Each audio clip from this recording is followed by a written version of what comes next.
We all ready?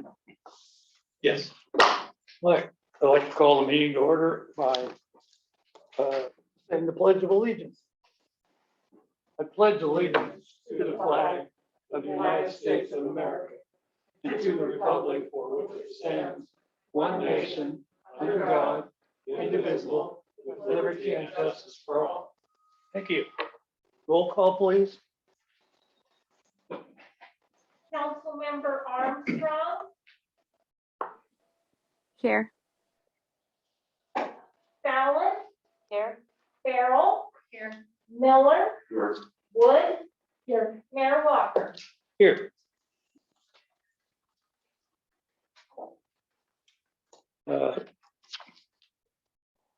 have no additions or amendments to the agenda. Adoption of consent agenda. Mayor, I recommend that I move that we adopt the consent agenda. I'll second. Been moved and seconded to adopt the consent agenda. All in favor, say aye. Aye. Opposed? Thank you. Public hearings, We have none. action items, appointment to committees. Your desk was an application for the budget committee from Gwen Zwanziger. She's been in and out of town over the years. Yeah, Mr. Mayor, Gwen Wanzinger is a member of the Cascade Community Church. I know her well. Her husband Terry is the treasurer for the History Museum. And I think she'd be a good addition. yeah, I agree. I've known Gwen and Terry. I haven't talked to them for a long time, but I know them back when Terry worked for the city of Cascade Locks. I'm glad to see that she's interested. So, any objection to? All right. Please let Gwen know that we welcome her and look forward to seeing her during the budget. Thank you. Approve IGA with the state for collection of transient lodging tax. This is, we've been working on this for a while now. This is the final step in order to get the state to do our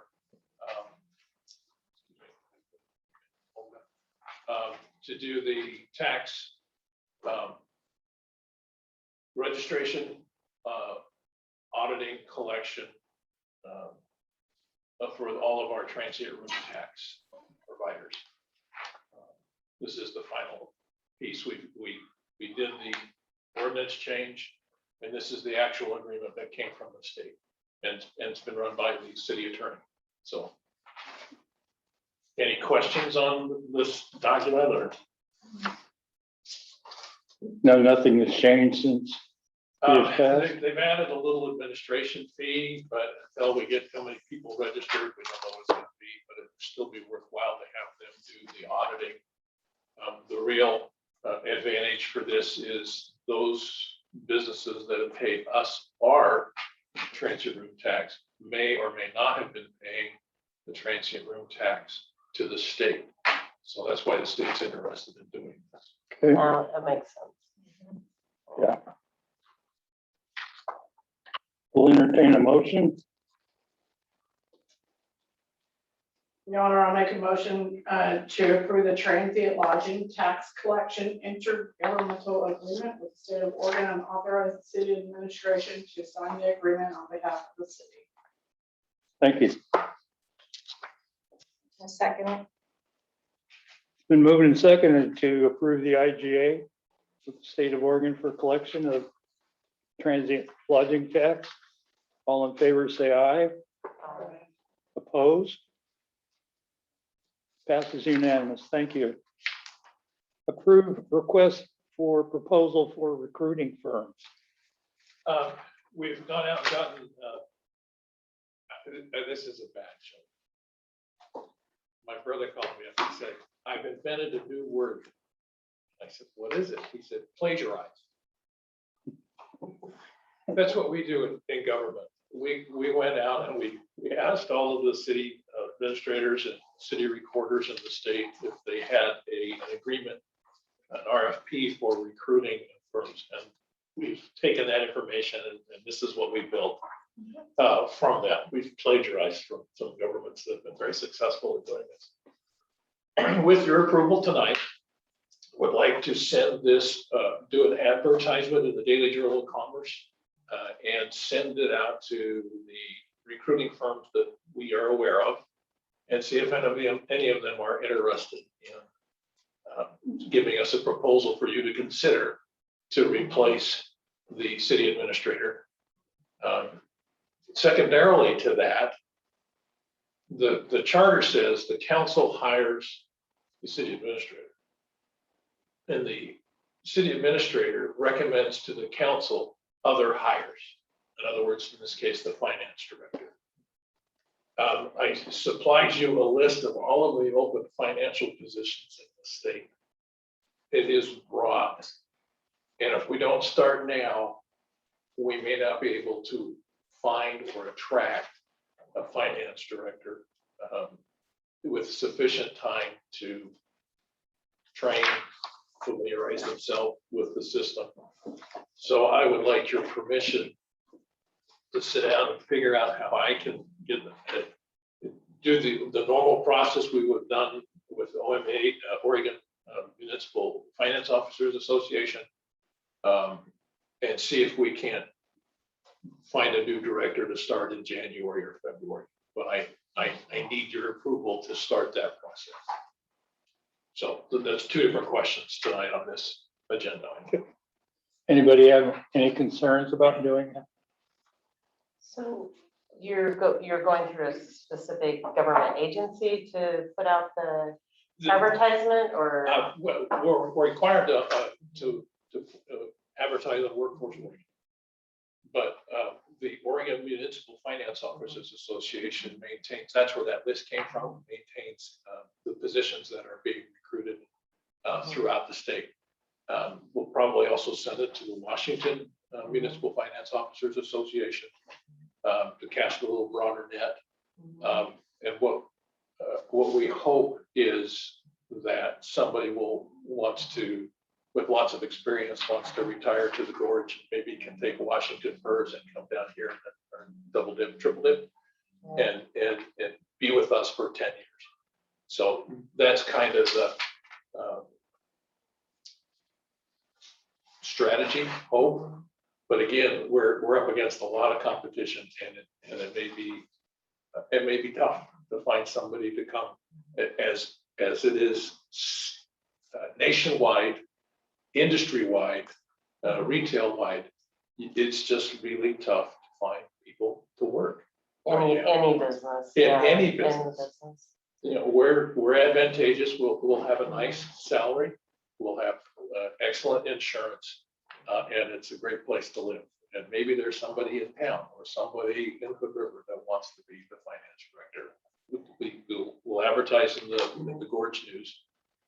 Do you know what the pay range we're going to be able to offer? It's got to be less than what we're offering. What Mary Ann is working on now, with the idea that come July 1st, after Mary Ann retires, that person would then get Mary Ann's current salary. And it's like 62,000. So it is substantial for a small community, but it's what we've been paying. That's going to be tough to find somebody With experience, for that pay. It is, yes, but that's all I can do. So what would they come in at, like just a range? I would probably bring them in at about 55 while they're training, and they would learn all of the systems. So with the HR, the Cascade software that we use, all of the things we do with our IT, everything that Mary Ann does, human resources. And then by the end of that transition, Mary Ann would be doing the utility billing, and this person would be doing all of the finance director work. We've got to start, if we can start in January, that's when our budgeting process starts. And they need to go through the budgeting process. Hopefully, we'll be completing our auditing process at that point too. We may attract someone who already has been through a budget process and understands it, and so We How could much- get really lucky, or we could just strike out. It's it's hard to it's a say. crapshoot, but we got to try. Right. So, If someone wanted to, was looking to relocate from another state, I don't know, Washington, I mean, boonies away, Right. how would they find out about the job posting? If they're looking again at Oregon, they would go to the Oregon Municipal Finance Officers Association and look at those. Okay. There are some national recruiting firms where we could post the job, but nobody's gonna come here for 60 grand. It would be tough. But there may be somebody, an assistant somewhere Right. that is ready to move on into a small town. Okay. That's what we have to hope for. And then if we find one, I'll bring that back, that recommendation to you. And hopefully have your approval to do that. But I got to get started now or we're not going to get it. I'm concerned about the timeline on how much time Mary Ann needs to train someone, because I'm concerned for the financial impact on the city. We can't. We are concerned with that also, Right. but I am more concerned that we get somebody in here who doesn't know what they're doing and then Mary Ann leaves and there's some damage done. It's a risk. The risk manager in me is screaming, but it's a risk we have to take. Yeah. Is it, oh, I'm sorry, is somebody first? I wondered if the job description itself was gonna change any, or are we gonna leave that because Mary Ann has a wide variety of things. If we did change the job description, we'd have to figure out where whatever we offload goes to. And everybody here, we're a small staff. Kathy has been helping picking up the payroll in her spare time, quote unquote. We all pitch in when we can. But if it's I don't foresee a reorganization. Okay. Doesn't that complicate it with such a wide variety of things that we expect out of that person? Back in 1960, a guy named Robert Townsend wrote the book Up the Organization. And he said, find somebody that can do half the job and train them to do the other. And that's what we're going to have to do. We have excellent support systems here for the IT, for example. We just have to get her in touch with our IT guy. For human resources, chances are somebody's coming in, they've already done human resources as well as financial budgeting. It's just learning the systems. And if we're really lucky, this is a great idea, thank you. We will advertise with the computer software company, Cascade. And maybe there's somebody that's already familiar with Cascade that can come right in and then learn the rest of the job. But there's always a learning curve. You're learning the people, you're learning the actions, you're learning your staff, you're learning. But if you can find somebody that's got a leg up that can do half the job, then you can train to do the other half. Okay. It sounds to me, I'm just throwing this out there, that who would most probably answer the ad would be someone from a smaller market like ours, because they're already doing all that stuff. Yeah. Well, look at Mary Ann. Mary Ann came from the port. Yeah. And so, again, if they understand basic budgeting, municipal government budgeting, because that's different than accounting. That sounds strange. Let me try and explain that. Governmental accounting has the same basic functions as corporate accounting, but because we have to be siloed, there's different restrictions on what we can do with our funds, from this fund to that fund, this fund to that fund. There is some nuances on governmental funding. So that's going to be a requirement they're gonna have to know governmental accounting before to be considered at all. That's probably the biggest criteria. They can learn the software. We have a problem with our software. Marianne gets on the phone and calls with people and they're Johnny on the spot. They can get in, see our systems, help us figure out things. But somebody's got to have that grasp of the governmental accounting. So, question, so is there any type of training manual or anything ready to go for the new person coming in to say, just like a clear roadmap and a training manual for them for expectations and No, that will have to be developed. I mean, the job description would be the basic roadmap of it. So these are the things that you need to learn. For example, I've started like a transition document. Here's who I call, here's the people, here's what I do. right. I'm up to like 35 or 40 pages right now, but and I add to it as oh yeah, I got to put this in the book. It might be helpful if Marianne had something like that. So kind of like an onboarding package or. Yeah, it would be great, but she's so busy right now. She wouldn't have time to do it, but we can work through that kind of stuff. Yeah. Again, the job description is going to be the basic roadmap. And the number one thing is the governmental accounting, the financial system, because Marianne does the budgeting and with direction. I sometimes get in and screw around with the spreadsheet, but she's the one that's the master of it. And once you go through it, it's pretty simple. It's just, you got to know this is where you're looking. The other thing is our computer files are very well organized, thanks to Kathy. And so when somebody comes in and sits down, she can sit down and Marianne's desk and she can find what she needs to find because the files are there, there's links there, there's directions. But let's find somebody. That's the bottom line. I'm just really concerned about paying her salary for 6 months and then another person for 6 months. I'd like to hopefully see that training period, not 6 months and Well, shorter. Quite Yeah. frankly, 6 months is not long for all the things that Marianne does and the nuances it does. We do have some room in the budget because our utility billing clerk has been working half-time for a long time. So it's going to be an impact, but it's not an unmanageable.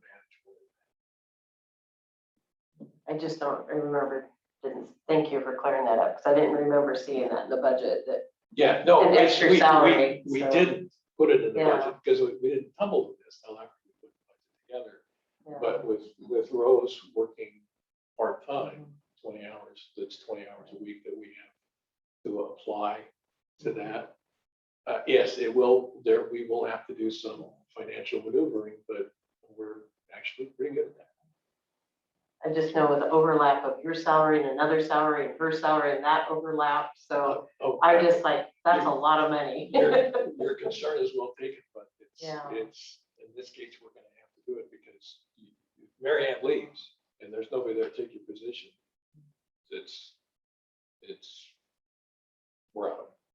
We're in trouble.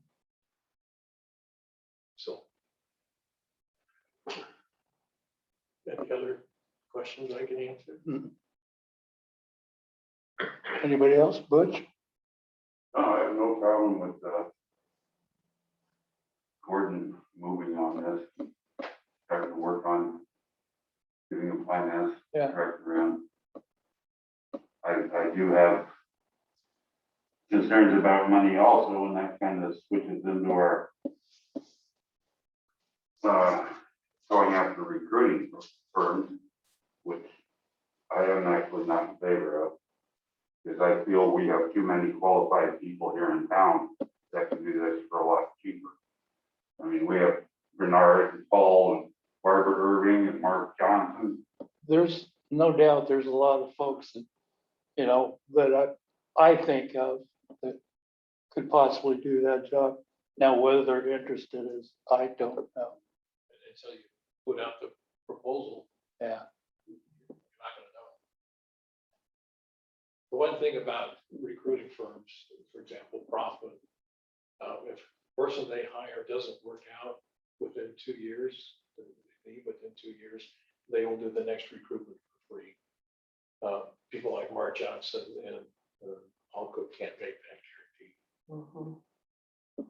It's, so Well- again, for risk management, that's I think it can't hurt just to hear a proposal. absolutely, There's no harm in a proposal. that's right. You can always turn them all down. Mhm. Julie, any concerns? No, I think that the training time, like that is kind of concerning with the costs, but I don't know how that could be fixed. So that's it. Thank you. Okay.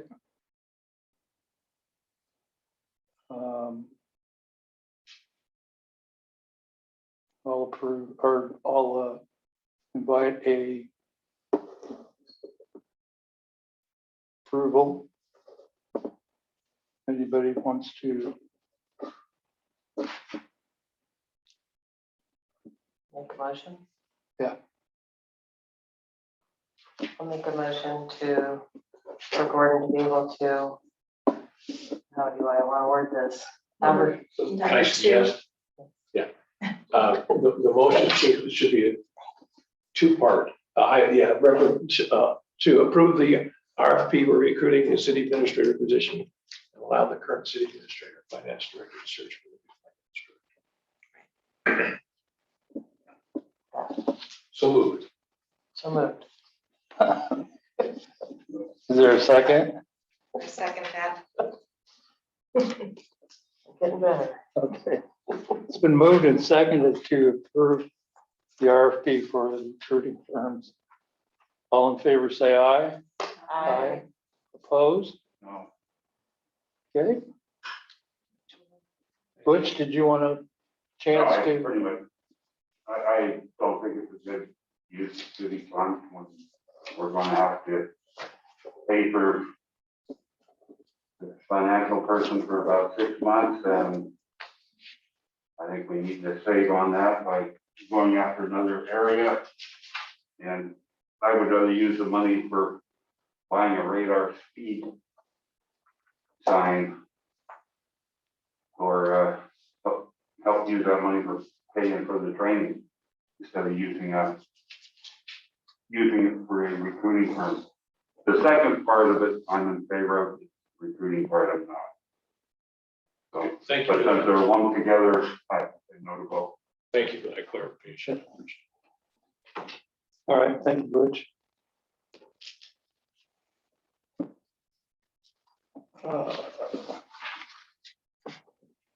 Parents, did we, I'm sorry, my memory went off. Did we take the vote on that? Yes. Okay, I'm Yes, sorry. it was 5 to 1. Appearance of interested citizens. Mr. Mayor, Sir, I'd like to introduce Pastor Clint Davidson. He is the new pastor for the Cascade community.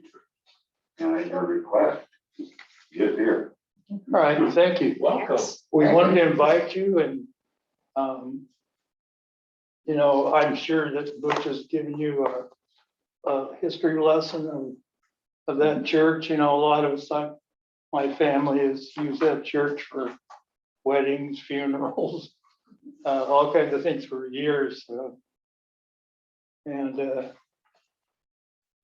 I don't know, it's special to me because we were married. We're looking at 47 years. Wow. Cool. Any plans that, I know it's a hard job to do in a small community, but what do you bring to that? One good thing is I've lived in small towns. I've lived in a town that was 500. I've lived in Germany when we had 300 Americans. That was it. So it's not unique what you guys are dealing with, but at the same time, the way you look at it, I can bring that perspective because I'm an outsider. I know on Washington side, I'm still an outsider and I've been there 10 years. And because I wasn't born there, and I understand that, that's fine, you know. But it doesn't negate the problems. And the problem is unique to every city, small town cities. I've lived in Atlanta. And that's what I call it a concrete jungle. That's when I lived there. I was going to school, Atlanta Christian College, which is a suburb. They moved to a bigger campus and changed the name to Point. I've been a minister since '91. I am retired military, so I've traveled a lot of places. I have married my childhood sweetheart. We've been married 43. So I'm right there with you. And what I need from you guys is, how do you see the church fitting in now? I understand the history, but what is the need now that the church can fill? And as I was talking to Butch and stuff, is if I drop the church in now, it's going to make a ripple. So out of that 5 miles, what is the need that you see? I mean, I don't, again, I'm looking in, unfortunately, I do apologize. I have gone up and down your Main Street. I have been in your auditorium here, when you guys have the yard sale. I love yard sales, so I love to do repurposing old stuff. So that aspect, other than that, my wife works for Head Start. So I've been up some of the streets. And as I let Butch know, I will be going up and down the streets, you know, seeing what people need. And I was going to talk to the other minister. Have not yet, but I plan on it. Talk to the businesses and see how we can integrate the church with the people. And so that's what I need from you guys is, what do you see? I know Butch is here. And he knows I'm an ADD pastor. I go and my mind goes pretty fast. You think of one thing, I'm already on about 7 other things that goes with yours.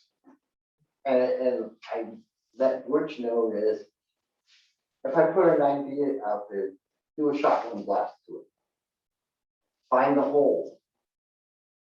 Because if I do the program, I want it to be sort of perfect. I mean, I know there's no perfect plan, except one. But at the same time, if there's a hole in it, then I wish they'd move. And so I don't want to waste time. I don't want to waste your time. If we're going down something that's not worked, it's never worked.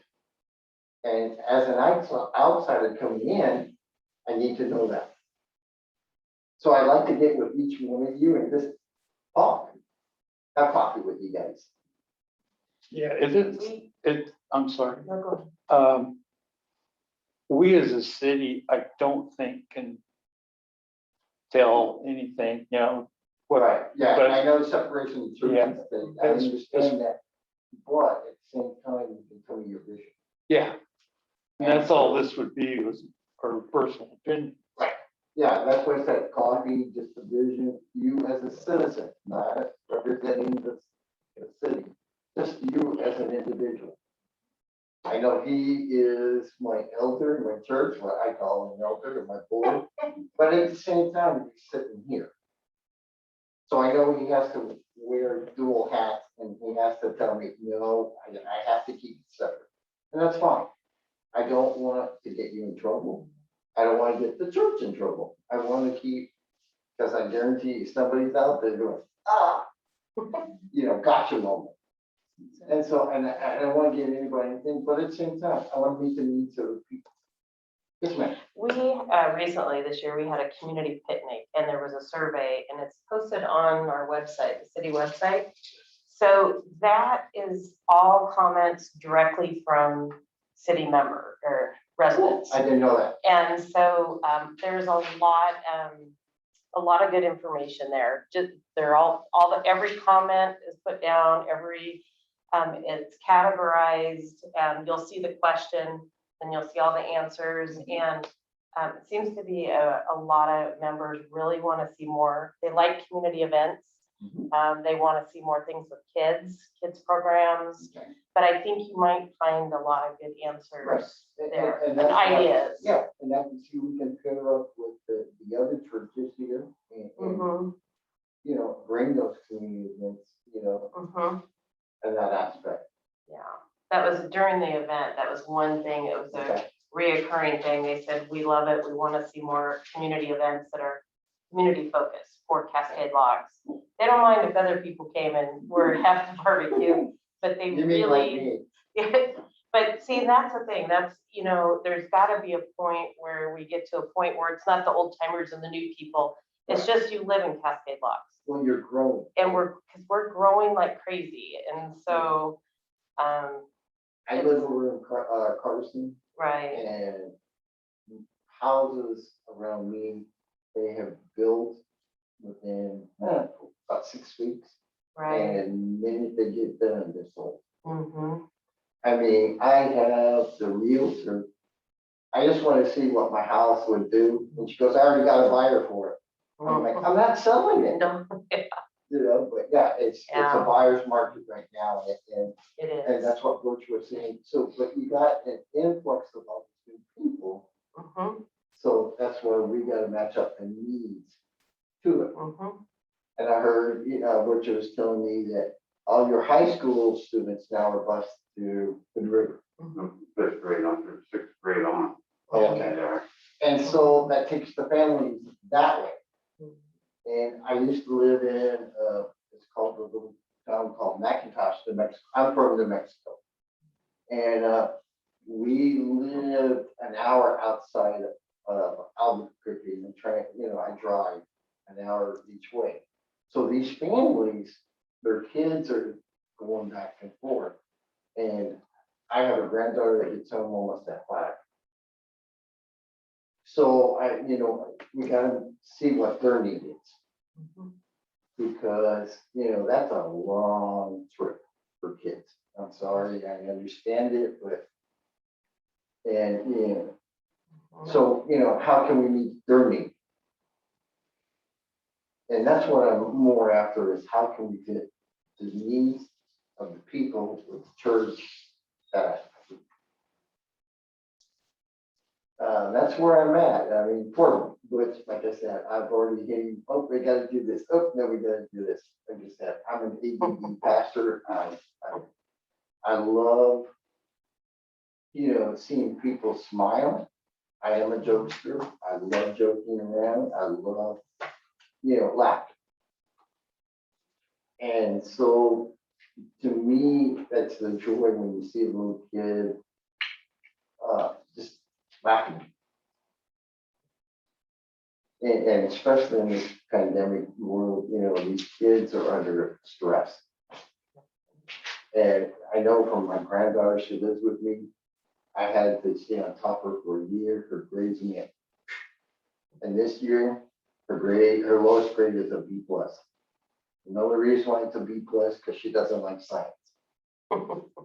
So, and she just hates sitting there writing.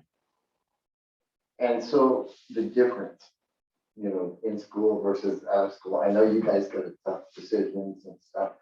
And I feel sorry for you. And I've been praying for you. I know you have to stay separate from church and state. Because again, somebody is watching you. So if I could make a suggestion, if you could leave your contact information, maybe with Butch, then he can pass it out, and if you want to contact him, you could call him directly. Right. And there's so many pastoral, like, basically psychology. I have a minor in psychology. So I would be willing to do counseling, like I understand, again, you have to say, but at the same time, there has been police chaplains. So, I can do that because, my dad was a fireman, I'm a fireman's son, so I do kind of know how they think. Like I said, I've been in the military 23 years, I retired. And, so I bring a lot of uniqueness to it. Question for, have you ever heard of the TIP program? No, TIP, you might want to, that would be one way to serve the community. TIP, they're an organization where you work as if there's a trauma, then you show up and you work as a liaison between the family and correct. emergency services. Cool. But it's a great training program, but that might be one, and you only do it so many hours a month or whatever, and you could specify to stay in Cascade Locks, but that might be one way to give back. Because, yeah, nowadays you have to be, you have to be certified, you gotta do this training. It's a great program. Because otherwise, if I misstep, then you guys are liable. The fire department chaplain is part of that program. Yeah, and that's why Good. I'll look into it and then I'll let Butch know, whether they get a certificate or whatever, so that way you guys know, Yeah, that I you am do. certified. I asked Butch to invite you to come by because even though there's been changes, I'd like to meet everybody that's, coming into town. So if you don't mind, we'll use Butch as a liaison and, I don't know, after last Sunday, he might. well, you never know. I preached a whole hour, so I mean. He went over his time limit. But I'd like to thank you for coming to Thank you guys. meet for all of having us me. and Thank you. Glad to meet you guys. I mean, like I said, I don't know much Cascade Lodge, but I'm learning. Well, I wanted to get in one thing before he's done, is that he's bringing a speaker into us this next Sunday, who is going to be talking about cleaning. Yeah. And, good program. yeah, and so some of the outreach programs he's going to be helping us try to build are on that sort of structure, and also to help provide, food for the people that need it. So, What the program is Gleaners, that's this, I work with a lady named Marge Smith. And basically we go up to Corbett. And we get food and bring it back, and then we put it in the Church of the Nazarene. And then people come, it says suggested donation, but it's not necessarily, the cost is usually covered. And what you can do is you can come and get as much food as you need. And so what they also do is they make boxes for homeless people. So if somebody needs it, and that's what I'm saying, if you know somebody needs something here, I know there's a food pantry, what you were saying, and I had to get with that person to check and see, what their needs are. I work at the VA food pantry. You guys might not know that. There is a food pantry at the VFW in Carson. It's open Monday, Tuesday since I'm there, and Wednesday. Any veteran can come and get as much food as they need. We're trying to get up a list of resources for them. I don't know about Cascade Lodge. I'll have to talk to them. I know in Skamania County, there's 1,500 vets. And some of them are up, up in, I know, the woods and stuff, and they need help, and nobody's there to help them. So I need to get with you to find out that. And I'd like to know how many vets are here in Cascade Lodge. I know, the county, it's like Skamania goes way out there. But I wanted, as I was relating to Butch, I'd like to get boxes started just for the homeless, or, or the elderly, or, somebody that's shut in that and get to food to them if they need it. Because a lot of times if they're shut-ins, they can't go to the store. And so unfortunately, it's whatever week, that's what the food they get. But at the same time, they also get somebody to show up to do and say, hi, how are you guys doing?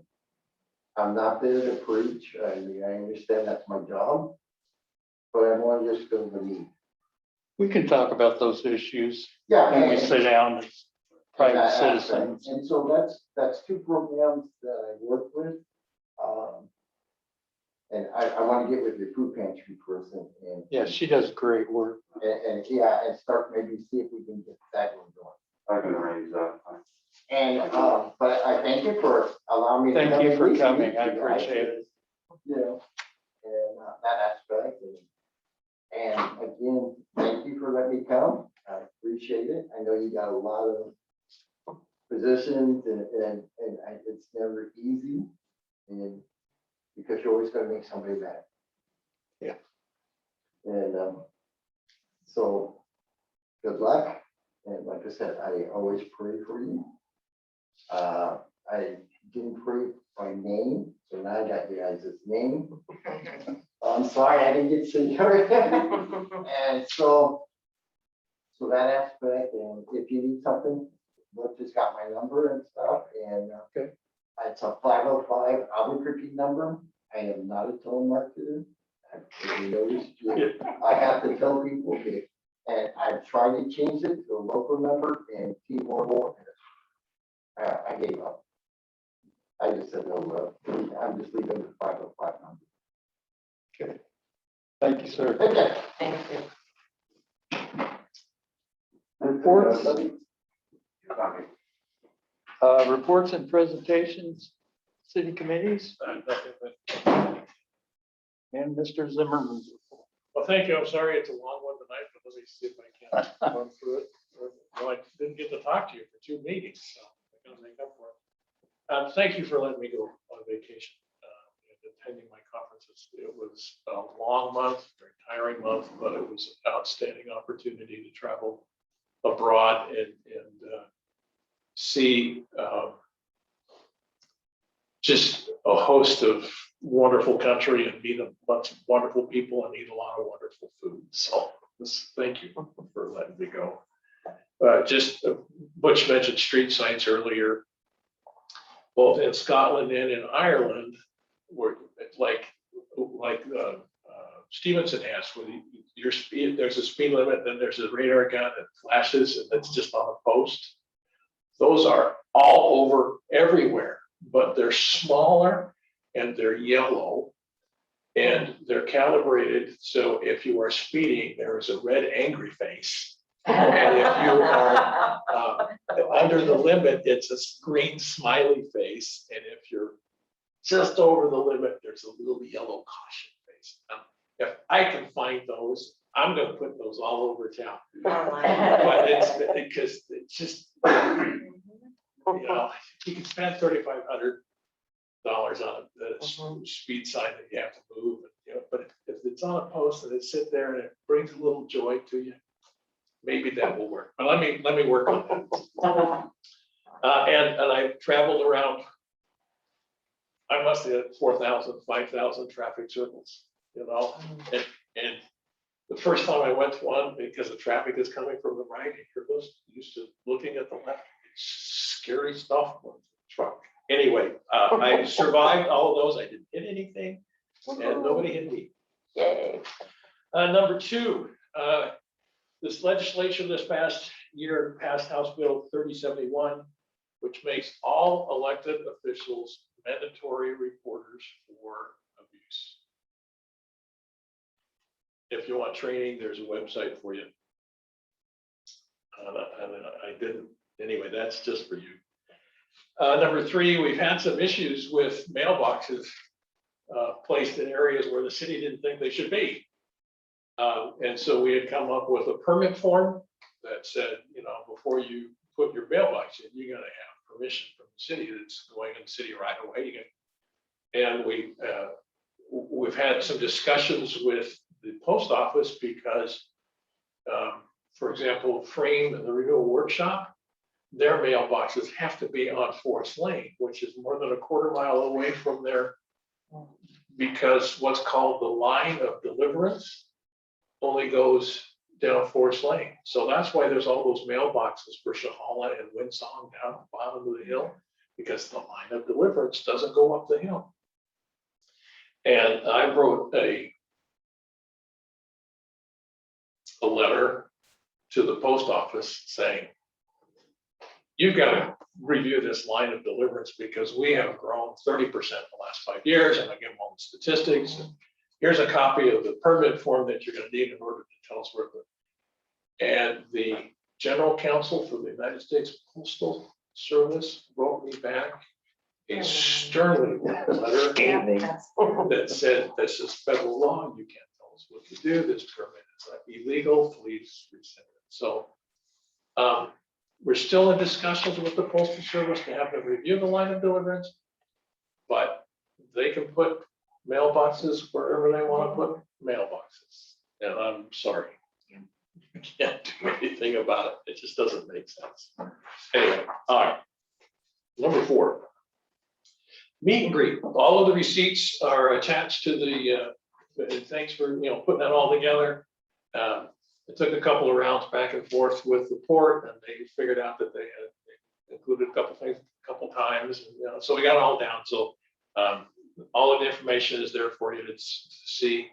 One of the questions staff had was, with all of the crayons and all of the stuff that was left over, what happened to it? We know the food went to the fire department, but what happened to the rest? It's all at the port. Is it all? And we knew that there was gonna be, if there was gonna be a surplus, so we've already talked about, there's gonna be Easter coming up. They're all items that are non-perishable.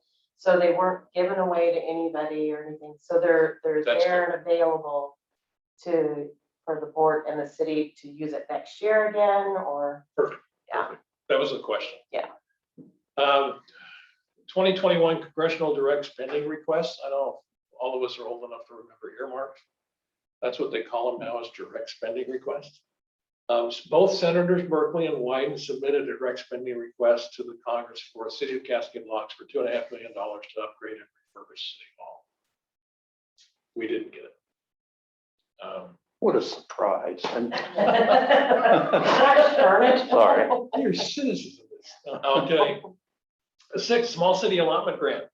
We have a request into small city allotment grant for $100,000 to, boy, I can't even figure out what that whale is.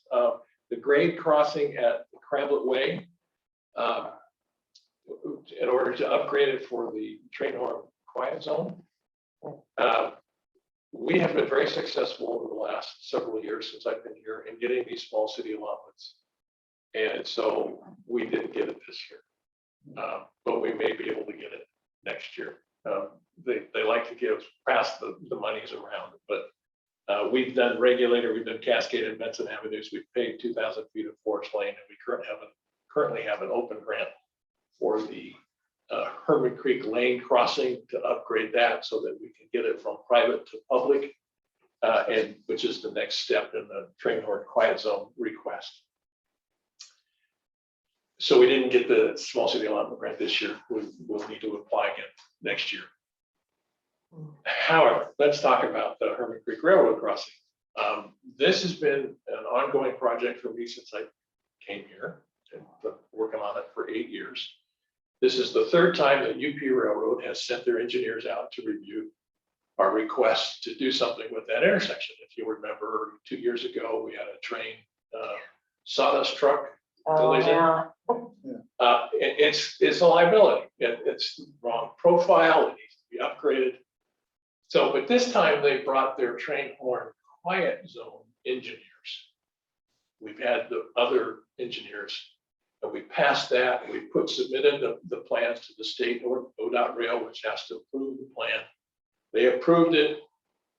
UP Railroad said, no, we gotta go.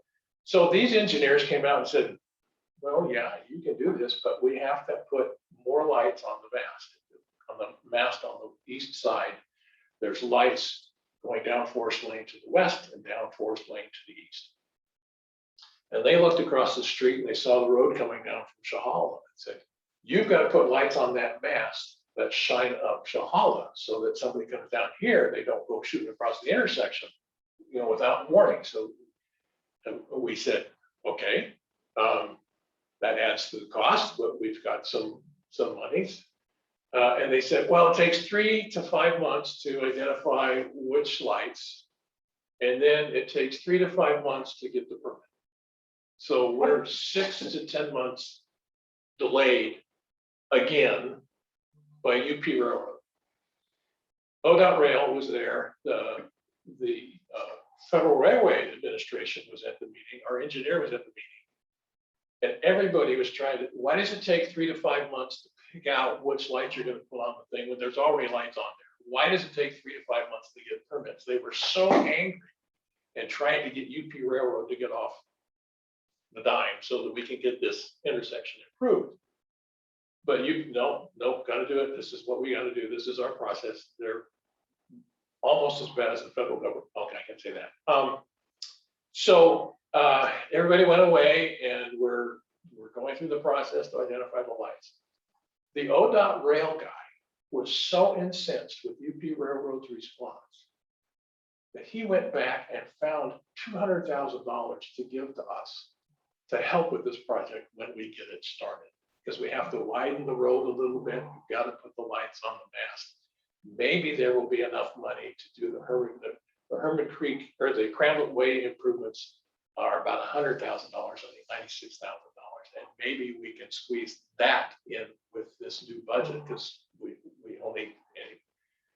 So it was a blessing in disguise. It's just one more delay and one more. So tonight, I'm asking for approval to sign the amendment to the small city allotment agreement that allows us to delay the completion for another year. Is that okay? Who's the ODOT rail person now? Kurt Mose? No. Don't know. So, The other day, I was sitting there and I was watching one of the same truck and trailer or the trailer style that got stuck. And I sat there and I just waited and I'm like, it's gonna get stuck. And sure enough, I mean, it just literally scraped the rails going over it. And I just thought, and that's all we can do is change the profile and we're ready to go. The Yeah. engineering's ready to go. Excuse me, but ODOT rail, not ODOT rail, UP Railroad, I asked them, could we go ahead and do everything else and then come back and do the lights? No, we gotta do it all. Anyway, so that's what number 6 is all about. Number 7, you remember we had the GorgeNet complaint from a gentleman who came in here and was complaining about his service. GorgeNet has worked with him. They got his service to be 100 megabyte service downloads and 10 megabytes uploads, which is what fiber capacity is around. And then he canceled his service. But one of the questions we had was part of the agreement with selling our digital TV to GorgeNet was that they would take whatever franchise fees they collected and double it and put it into fiber. They have collected just a little over $15,000 in franchise fees, but they have invested $337,000 Wow. in putting fiber in there. So I know we sold the thing for $1, but we've got our money worth out of GorgeNet. Number 8, wastewater facilities project. We've received approvals from the state and federal funders to proceed with the project. Advertisements for the bids were published on November 3rd. Pre-bid conference will be held at City Hall on December 1st with the bid opening on December 8th. We are moving forward with our wastewater project. Number 9, there is a building resilience and communities grant, BRIC grant they called it. The city applied for a $350,000 grant to repair the roof on City Hall, install solar panels, a generator, and battery capacity so that City Hall can operate for a period of 2 weeks without outside power. We did not receive the grant because they were looking for projects with multiple partners and larger projects. But this is an ongoing federal program. We may be able to reapply next year. Tourism Committee, we seated the new 3 members that you have all approved. And tremendous energy in the meeting. Matt Kelly was elected chair of the committee with Debbie Fine as vice chair. And they are already hot to trot and updating our brochures, our magazine ads, our webpage, and our Facebook pages. They all agree on the need to redo our website, tourism website. But they also understand that it's going to take some substantial funding, and they're hoping that we will be able to put that into next year's budget, which would be a good job. Gordon, are we all filled then, or all the? We have one more position, Okay, as we do on the budget committee. We have one more vacant position, even after the one? even after we've done. Okay, thank you. EGA project update, we are still in negotiations with the Economic Development Agency and Burns and McDonnell Engineering on a contract. Burns and McDonnell's engineers met with the port and their engineer and the city and our crew, electric crew, and we walked the project. As we walked the project, the spirit of the thing is to take both substations and be able to wire them together so that we could use power. The problem is you can't add one transformer to another transformer and simply add the power. It doesn't work that way with 2 entirely different transformers. We have to have 2 circuits. One transformer has to be able to handle one circuit, which will be the residences. The other circuit would be the business park to do that. And as we looked at, well, if the circuitry is on one side of the freeway and we have to do 2 circuits and transfers over across the freeway, that's kind of expensive. ODOT permits, more wires. We already have 115,000 volts going across the freeway to our transformer pyramid substation. But as we talked, we said, let's move our substation into the BPA property substation. Put the 2 transformers side by side. The circuitry then would be all right there between the 2. We could do the circuitry. We can remove the 115,000 volt line over the freeway and eliminate that risk. And we already have the 13.8 kilovolt power on one line. We just have to add a second line on that. That's smaller, lighter, easier to do, and it may cost less. So we don't know yet because we haven't priced out either option. But it's also not what the EDA approved. So I am working with the EDA to get and understand the spirit of the scope and allowing us to do it this way. It makes more sense for the city to maintain 1 substation versus 2 substations. And so the EDA is considering that proposal. If they say yes, then we will write the contract with Burns and McDonnell's to do the second option. If they say no, then we'll go back to the first option. But it just makes sense. The potential is there. Right now, we have the pyramid substation is 14 megawatts, and the Cascade Lock substation, PPA substation, is 6 megawatts, giving us total. If we can move them together, get the circuitry established, there may be enough funding to add what's called fins and fans on the transformers that are already there. And you could upgrade the 6 megawatt transformer to 8 megawatts. And you could upgrade the 14 megawatt transformer up to 20 megawatts. So we could get 28 megawatts available to us instead of just 20, if this works out, or at least have it so that phase 2 could be that upgrade to give us more power if we need more power. For years and years and years, we were at 2.5 megawatts. When the mill was running, when the residents were running, we're now running about 6 to 8 megawatts, and we're going into the winter, we'll probably hit 10 megawatts. So we're using our capacity.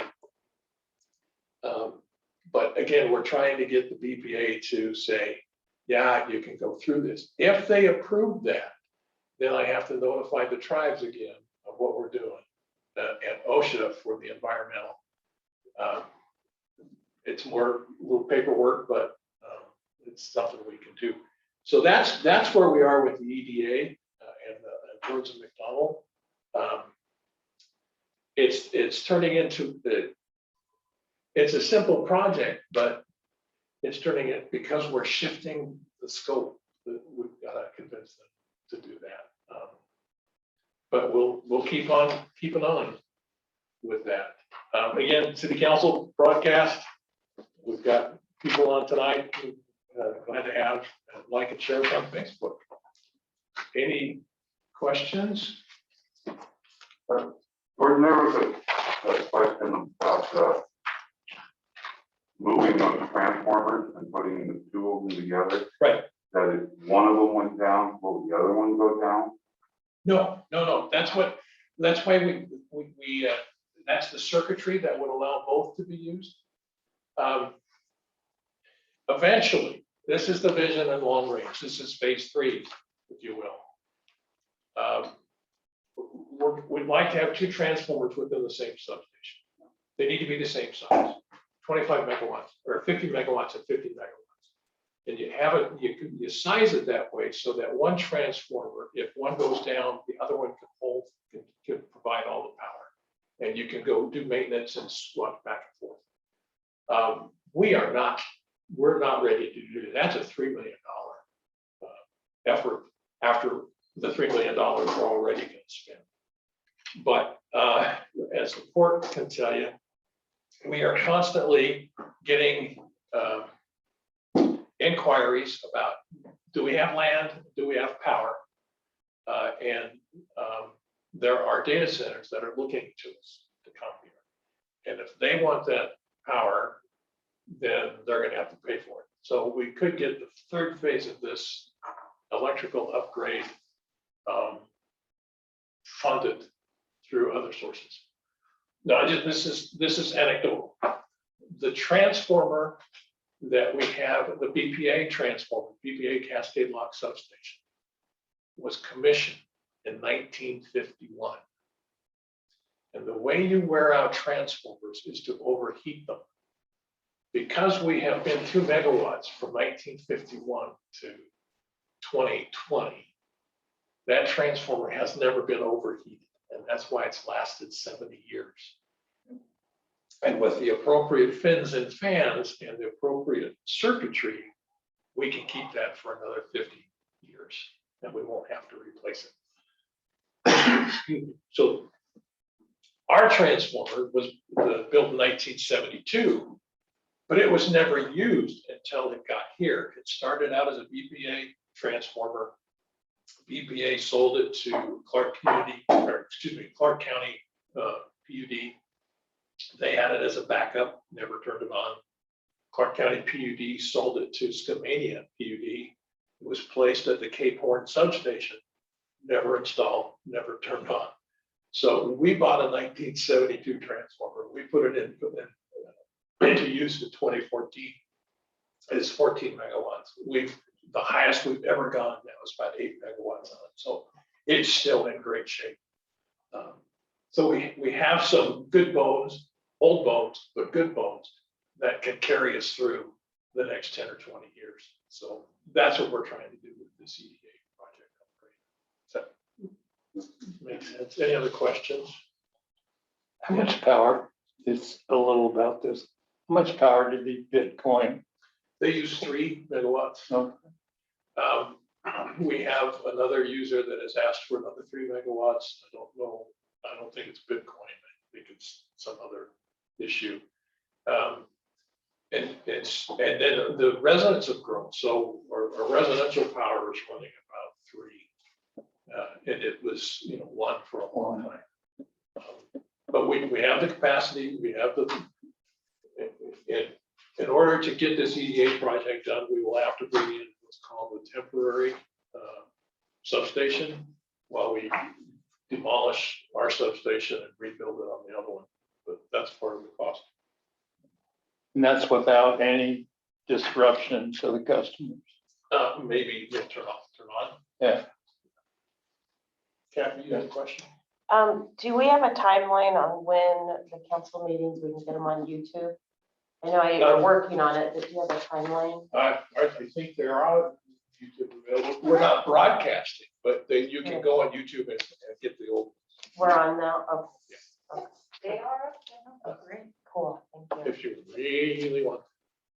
Well, I get asked, Yeah, no, it's, so, yes, thank you, and the minutes are on, the webpage. right, Thank you all. thank you. Thank you. Mayor and council comments. Julie? I'd like to thank the staff, and it's nice to hear that we're trying to do something about the mailboxes. Sounds like it's going to be a difficult process, but thanks for working on that and the quiet zone. So glad to hear that we're still working on that as well. That's it. Butch? Oh, I'd also like to thank the staff for all the hard work and information that they give to us. Dry Creek, what, is that thing, get anything? Yes, the engineer is reviewing the options, still. It's been a little slow, but right now it's not an issue with the rain and the water usage. He is reviewing the inline options and the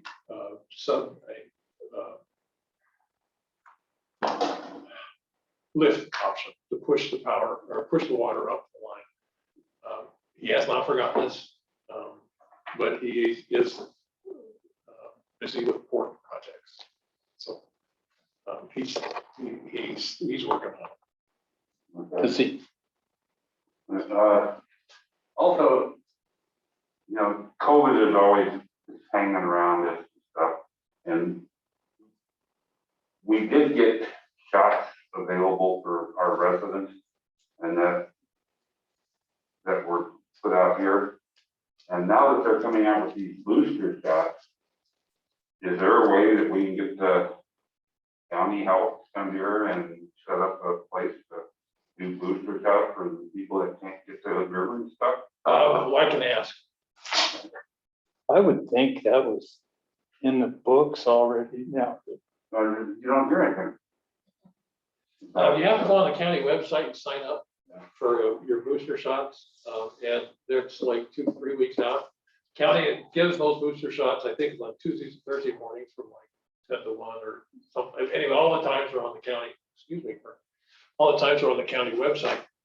Or you can walk into Walgreens or Safeway and get it. And with Cat Bus now, it's pretty easy to get to Hood River. Yeah. So, but I will ask County Health to see if there's some way that they can get booster shots in Cascade.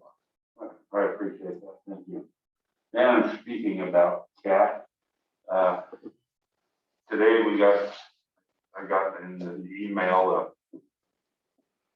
a YouTube video that it's an infomercial on cat and Cascade Lock. And Jeremiah was on it, and myself and Brittany Burge and Sydney. So you can hear us talking about cat and Cascade Locks. And that's all I got. Brenda? I don't have much. I just was gonna bring up about Dry Creek too. I don't want to keep that on our forefront. I know people, I mean, they barely have enough water for their dishwasher. And then always about the speed things for our town, so we can get people to slow down. Gordon, is there ordinance in our town about trucks using Jake brakes? There's a state ordinance. So I don't know what we have to do to try to enforce or get some enforcement on it, for these trucks that are, because we've actually went down to the trucking companies ourselves and talked to the bosses about it, and they said they were gonna talk to the drivers, but I know I myself am a driver too, so that goes about as far as I want it to go. But That's enforced by the state, the state, police. yeah, um, if they catch them. Yeah. I know it's enforced by them, so someone that lives here and I'm not a state police, who would I contact the state? Because I've contacted the scale, the weighmaster. No, they don't do that. No, but there's not even supposed to be trucks going down Forest Lane through traffic. Yes, and what we're working on that is, the trucks come off 14, they come down Wanapa, and they turn onto Forest Lane in order to avoid the sign that says Way Station Inn. So we are working with ODOT, the Waymaster, to move the sign to down here, so that if they pass them and catch them, then they can enforce it. Now they can't enforce it because they didn't pass the sign. So we have to move power, we have to move the sign, and we're working on that issue. That's the first thing we're trying to do. But by doing that, that gives the state police the opportunity to enforce that down. The other thing that you will find is ODOT is going to be raising the bridge over Forest Lane Bridge over the freeway this next year. It will be out for 8 months or a year. They aren't going to be able to go down there and go over because it's going to be closed. That's going to help a lot. And then moving the sign. So those are the two things that are in line to get the local truck traffic, so to get the trucks not to use the Forest Lane if they're not making a delivery. It should be already signed. There should be a sign right as you go on Forest Lane. And on the other end, it say local trucks. It only. does, it does, but that doesn't stop them. Well, no, and neither will, that's my point. Oh, no, but they can't enforce that because the people, the ones that are trying to enforce, the ones that are going through and they're getting on the freeway, exit 47. But because they haven't passed the ODOT sign, they can't, you were supposed to go to the way station. So by moving the sign, that gives them the authority. You passed it, you know you passed it. Now they can, and the truckers can get dinged. And if the truckers get dinged, then they're going to lose their commercial driver's license. But again, it's the state police staff who enforce. Those truck drivers know where every They- scale is. I am a CDL, holder of a CDL Class A, and I just seeing that sign, if I took Forest Lane, they could enforce it, give me a ticket for going around the scale. That's called going around the scale. They can enforce it whether I pass that sign or not, just having knowledge that I seen it open. And you do that testing, so you're not gonna argue to get sick if you gotta do the vision test that says you see. So, but anyway, they're coming westbound. So we're Right. done with eastbound. So the westbound trucks are coming from Bear Mountain or whatever they're coming from. So they're hauling butt, probably, I don't even know how fast they're going. Then they hit their Jake brake about the motel and hit it all the way down Forest Lane.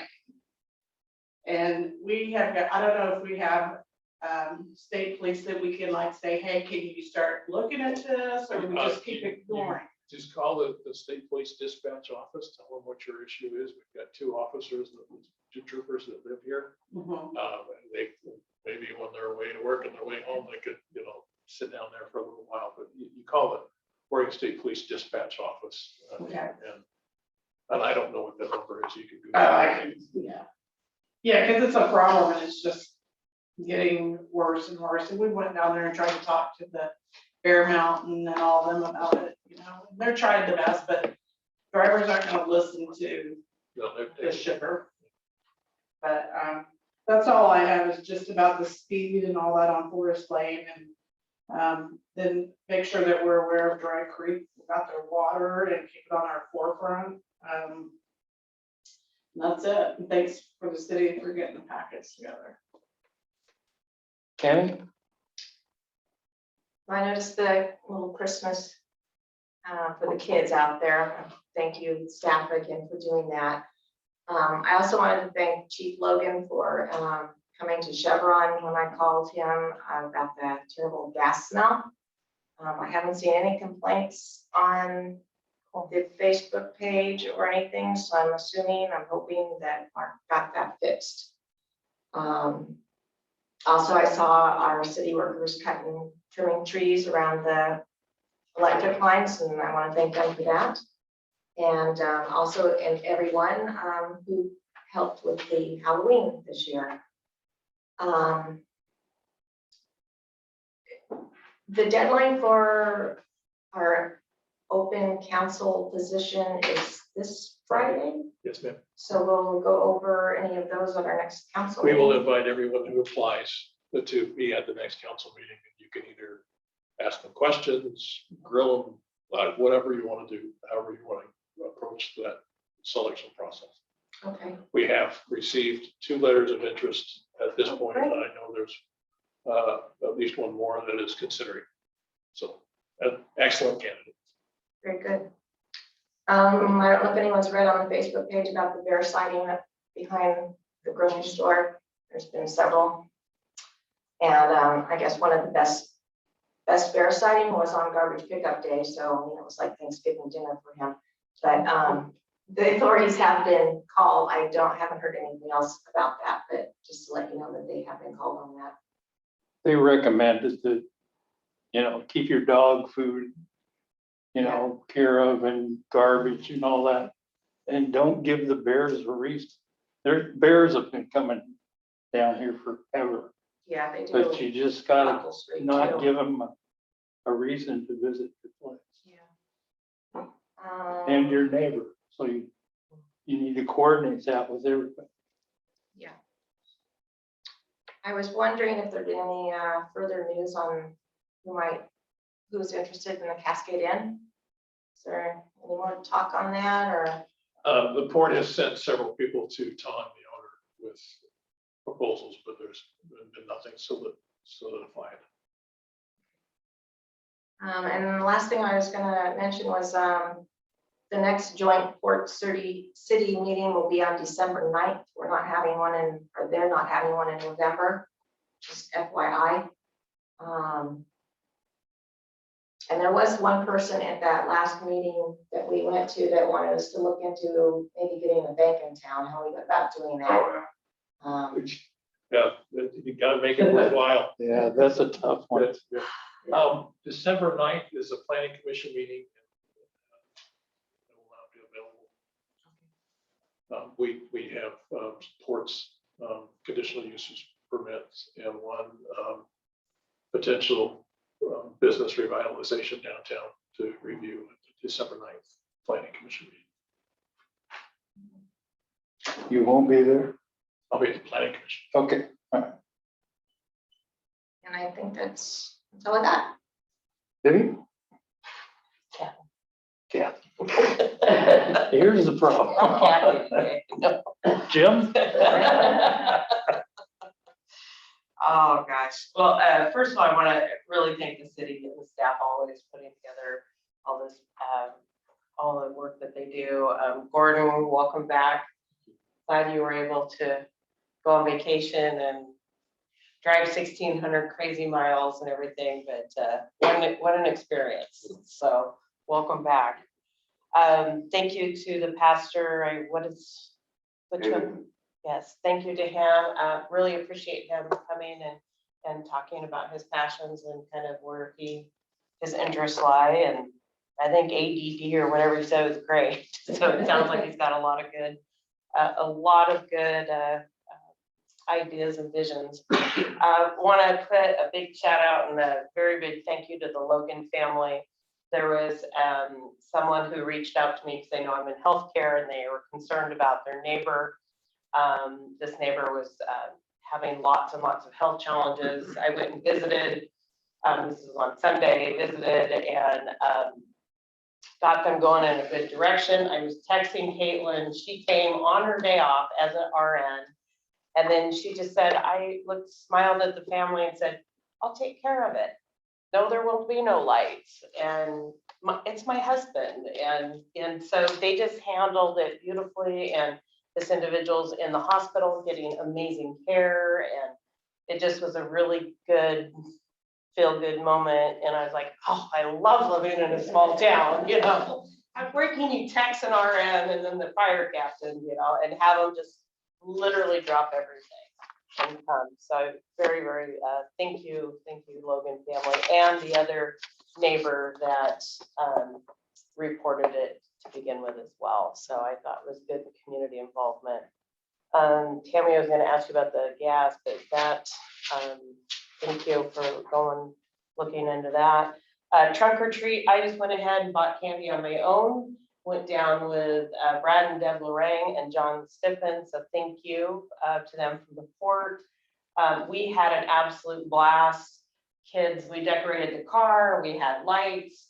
The scary makeup on Brad and Deb, they're gonna rethink that for next year, but John played his guitar the whole time. And time again, people were like, I'm so excited to see the city and the port. And so I just, it was a feel-good thing. And like I said, the kids, the involvement, everything went really, really well. Deb and I, we put together 160 bags, candy bags. So we've got through all of them. So yeah, we know how many kids went through. So, and they were impressive bags, I must say. They looked good. And then also thank you, Butch, for bringing up Dry Creek, and Brenda, that was on my list as well. Otherwise, that's it.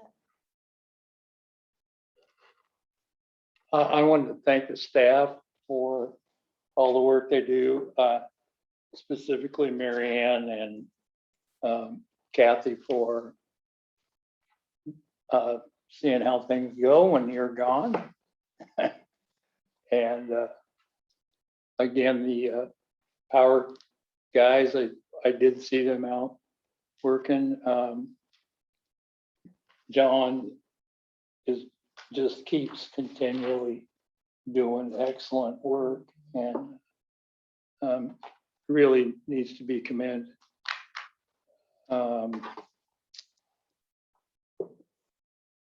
Don't really have anything else that I can think of right now. So other matters, We have none. any executive session? We do not. Okay, I'll any motion for adjournment? I move that we adjourn. I'll second. All in favor, say aye. Aye. Opposed? All right, good night.